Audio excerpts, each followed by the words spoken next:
turma! Vamos a mais uma videoaula hoje. Hoje a gente vai falar um pouquinho sobre variedade das substâncias. Bom, vocês aprenderam nas nossas últimas aulas sobre as ligações químicas, certo? Vocês aprenderam que existem três ligações: iônica, covalente e metálica. Então, por meio dessas ligações químicas, os átomos dos elementos eles podem se combinar e produzir uma variedade de substâncias com características e propriedades distintas. Essa diversidade, ou seja, essa variedade de substâncias formadas através das ligações, faz com que existam grupos de compostos com características semelhantes, classificadas em funções químicas. Dentre essas funções, a gente tem as funções inorgânicas. E é em cima dessas funções inorgânicas que a gente vai trabalhar hoje.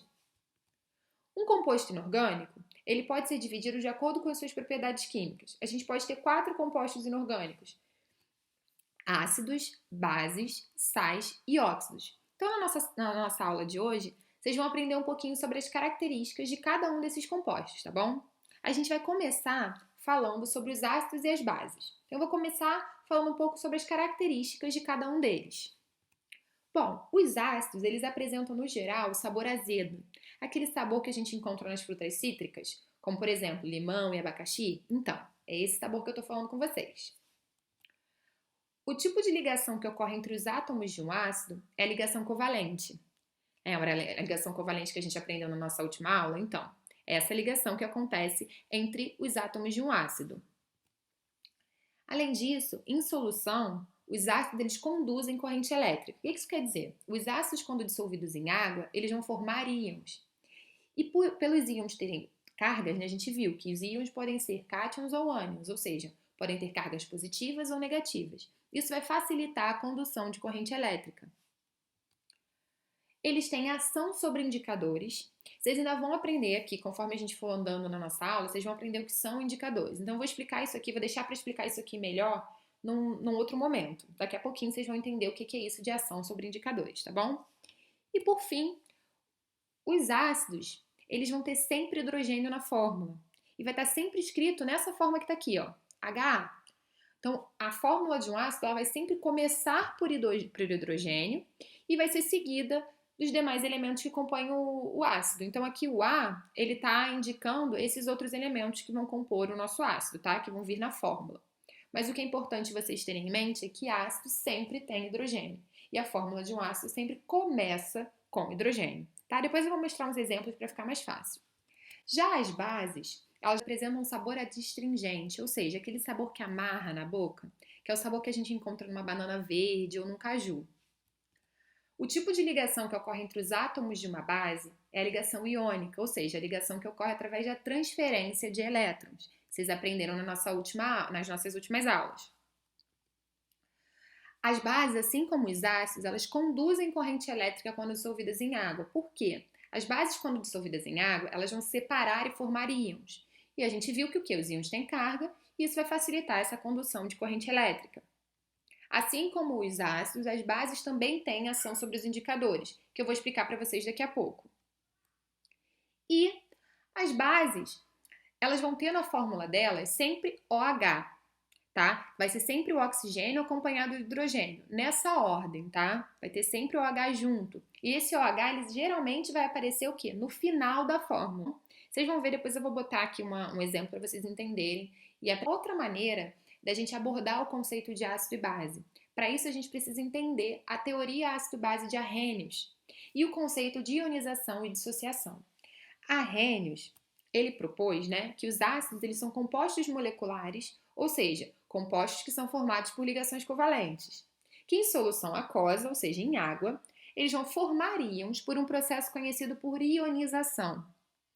Já as bases, segundo ele, são compostos iônicos, ou seja, compostos formados por ligações iônicas, que em solução aquosa têm seus íons separados por um processo conhecido por dissociação.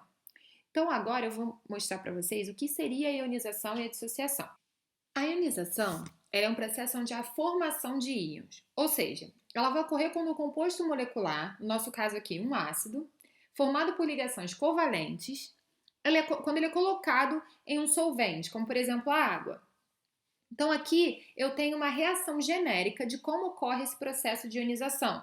Então aqui a gente tem a fórmula do nosso ácido. Lembra que eu falei para vocês que a fórmula do ácido tem sempre hidrogênio? E que O hidrogênio ele vai estar na frente? Então tá aqui, ó. Tô começando a fórmula para o hidrogênio. O A aqui, como eu falei, ele está representando os demais elementos que compõem a fórmula do nosso ácido. Coloquei esse ácido aqui em meio aquoso, ou seja, dissolvi esse ácido em água. Quando eu coloco a água aqui em cima da setinha, quer dizer que esse ácido está dissolvido em água, tá? Tá em meio aquoso.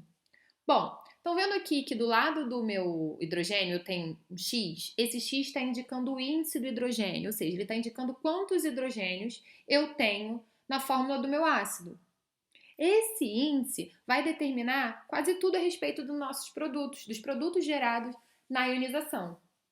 Por exemplo, a gente sabe que quando eu coloco um ácido em água, em meio aquoso, eu vou ter a formação de íon, certo? O cátion formado vai ser sempre H+. Esse H+, a gente chama de hidrônio. E o ânion formado vai ser formado pelos demais elementos do nosso ácido, tá certo? O índice do hidrogênio vai determinar quantos hidrônios eu formei, ou seja, quantos H+ eu vou ter no meu produto. Então, se o índice aqui a gente representou por X, esse X ele vai vir aqui para frente do nosso H+, indicando que eu tenho XH+ no meu produto. E esse mesmo índice do hidrogênio vai me dizer qual é a carga do ânion formado. Tá vendo que eu botei aqui X menos? Então, o valor numérico que eu tiver aqui, eu vou colocar aqui também. Tranquilo, gente? Então, vamos olhar um exemplo com um ácido real para poder entender um pouquinho melhor. Então, a gente tem aqui o ácido sulfúrico. Primeira coisa que eu aconselho vocês a fazer, traça uma linha imaginária, separando o hidrogênio dos demais elementos do nosso ácido, para ficar mais fácil da gente identificar qual vai ser o nosso ânion, certo? Então, aqui, ó, tracei a minha linha imaginária. Eu sei que eu vou ter sempre como produto H+, que é o cátion formado, certo? Que é o nosso hidrônio. Então, eu vou lá escrever o H+. Quantos H+ eu tenho? Para isso, eu tenho que olhar o índice do hidrogênio. Eu tenho 2 hidrogênios, tá vendo? O índice aqui é 2. Então, quantos H+ eu formei? 2. Eu vou colocar esse 2 aqui na frente. Agora, a gente precisa determinar o ânion. O ânion é formado pelos demais elementos, ou seja, SO4. Eu sei que SO4 é formado por enxofre e oxigênio, 2 elementos diferentes. Mas a gente vai encarar isso aqui como uma coisa só, tá bom?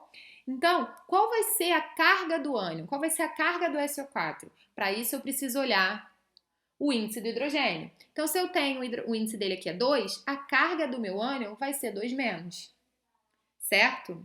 Então, vamos olhar mais um exemplo só para fixar o conceito. Eu tenho aqui o HCl.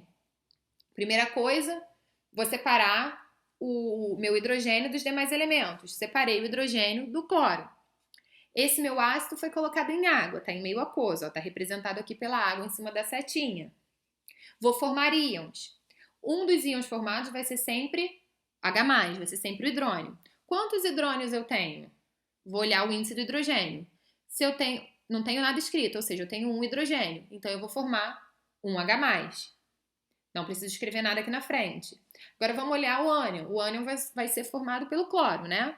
Então, qual vai ser a carga do cloro? Vou olhar o índice do hidrogênio. Tem um hidrogênio só, então ele vai formar um ânion monovalente com uma única carga negativa. Vou colocar só o sinalzinho de menos aqui. É isso, gente. Não tem muito mistério. É só vocês se atentarem sempre para o índice do hidrogênio na fórmula do nosso ácido, tá bom? Com base nisso, a gente pode dizer que o ácido é uma substância que, quando dissolvida em água, se ioniza e produz como cátion um íon H+, que é o hidrônio. Então, o ácido vai sempre produzir H+ em meio aquoso. Tudo bem, gente? Um pouquinho da dissociação, ou seja, do processo em que ocorre a separação de íons. A dissociação ela vai acontecer quando o composto iônico, no nosso caso aqui, quando uma base, formada por ligações iônicas, se dissolve em um solvente, como por exemplo a água. Então, aqui está uma reação genérica de como se dá o processo de dissociação. Eu vou ter uma base, que como eu falei para vocês, eu vou ter sempre na fórmula da base OH, tá vendo? Sempre nessa sequência, no oxigênio acompanhado de hidrogênio. E esse OH, ele vai geralmente aparecer o quê? No final da fórmula, como tá aqui. Esse X que tá aqui indica quantos OHs, né, eu tenho na minha fórmula da base. E o B aqui está representando os demais elementos que compõem a base e que vão dar origem ao cátion, né, formado no processo de dissociação.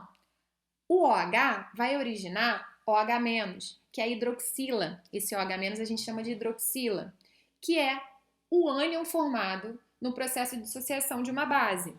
Tudo bem? Então, eu vou colocar essa base em meio aquoso, ou seja, em água, e vou gerar um cátion e um ânion. O ânion vai ser sempre a hidroxila, OH-, e o cátion vai ser formado pelos demais elementos que compõem a fórmula da base. Vamos olhar aqui um exemplo genérico. Eu tenho hidróxido de sódio, né, NaOH. Primeira coisa que a gente vai fazer, vamos separar o OH dos demais elementos da nossa base, ou seja, tracei uma linha imaginária separando o OH do sódio. O índice do OH vai me indicar qual é a carga do cátion formado. Quantos OHs eu tenho aqui? Um só. Então, qual é a carga do Na? Só mais. E o ânion formado vai ser sempre a hidroxila, que é o quê? OH-. O índice do OH vai me indicar quantas hidroxilas eu tenho no produto. Então, se eu tenho um OH só, eu vou ter uma hidroxila formada. Tudo bem? Vamos para mais um exemplo. Eu tenho aqui essa base. Primeira coisa que eu vou fazer, separar o OH dos demais elementos que compõem a fórmula da base. Tracei uma linha imaginária. O OH vai formar a hidroxila, que é o nosso ânion, e os demais elementos vão formar o quê? O nosso cátion. Qual vai ser a carga do cátion, né? Qual vai ser a carga do cálcio aqui no caso? O índice que eu tenho do OH. Então, quantos OHs eu tenho? 2. Então, a carga do cálcio vai ser 2+. Mais a hidroxila. Quantas hidroxilas eu vou ter? Também eu vou dar o número de hidroxilas que eu vou ter através do índice do OH. Então, quantos OHs eu tenho? 2. Então, quantas hidroxilas eu vou ter? 2. Então, eu coloco esse 2 grande aqui na frente. Tranquilo, gente? Então, com base nisso, a gente pode dizer que a base era uma substância que, quando dissolvida em água, se dissocia e produz como ânion o íon OH-, que é a nossa hidroxila. Então, o ácido ele vai produzir o cátion H+, que é o hidrônio, e a base ela vai produzir sempre hidroxila, que é o OH-. Então, gente, a gente tem uma maneira de identificar se a solução é ácida, básica ou neutra. Então, esse grau de acidez e de alcalinidade, ou seja, de basicidade de um material, ele pode ser medido por uma escala numérica conhecida por potencial hidrogênio iônico, que a gente chama de pH, tá?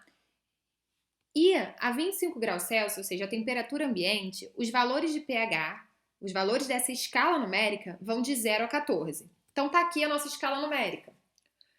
Valores de pH inferiores a 7, a gente diz que o nosso material, a nossa solução, é ácida. Valores de pH superiores a 7, a gente diz que o nosso material, a nossa substância, né, a nossa solução, ela é básica. E quando o pH é 7, a gente fala que o material, a solução é neutra, tá? Então é isso que vocês têm que ter em mente. Quais são os valores que indicam acidez e quais são os valores que indicam que a minha solução é básica. E o único valor que indica que a minha solução é neutra, que é pH 7, tá bom? Com base nisso, a gente pode finalmente falar sobre os indicadores. Os indicadores, eles são substâncias naturais ou sintéticas que têm a capacidade de mudar de cor de acordo com o meio. Então, se o meio for ácido, eles assumem uma coloração. Se o meio for básico, eles assumem outra coloração. Por exemplo, a gente tem aqui 3 indicadores diferentes. A fenolftaleína, em meio ácido, ela fica incolor. Já em meio básico, ela fica um rosa bem clarinho. O alaranjado de metila, que é um outro indicador, em meio ácido ele fica vermelho. Em meio básico ele fica laranja, né? Puxadinho para o laranja. Já o azul de bromotimol, em meio ácido ele fica amarelo, em meio básico ele fica azul. Então a gente usa o indicador para determinar se uma solução é ácida ou básica. Temos também o chamado indicador universal. Esse indicador é uma mistura de indicadores. Então, ele vai apresentar uma variação de cor muito grande, que vai do vermelho escuro, quando a solução for muito ácida, ou seja, quando ela tiver um pH bem próximo a 0, ao roxo, quando ela for muito básica, ou seja, quando ela tiver um pH bem próximo a 14. Então, a gente está aqui, temos a nossa escala, como eu falei para vocês, valores inferiores a 7, ácido, valores superiores, ou seja, maiores que 7, básico. E pH 7, neutro. Bom, aqui eu tenho exemplos de algumas substâncias, alguns materiais que têm diferentes valores de pH. Esse indicador ele vai assumir colorações diferentes de acordo com o pH do meio. Então, por exemplo, se eu estou ali analisando o tomate, o pH do tomate ele é 4, então, ou seja, ele é ácido.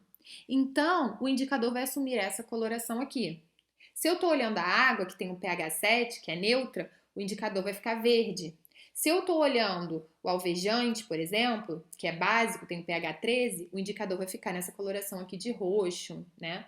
Então é isso, gente. Tanto o indicador quanto o pH, quanto o potencial hidrogeniônico, são formas de a gente avaliar se o nosso material ou solução, né, é ácido, básico ou neutro.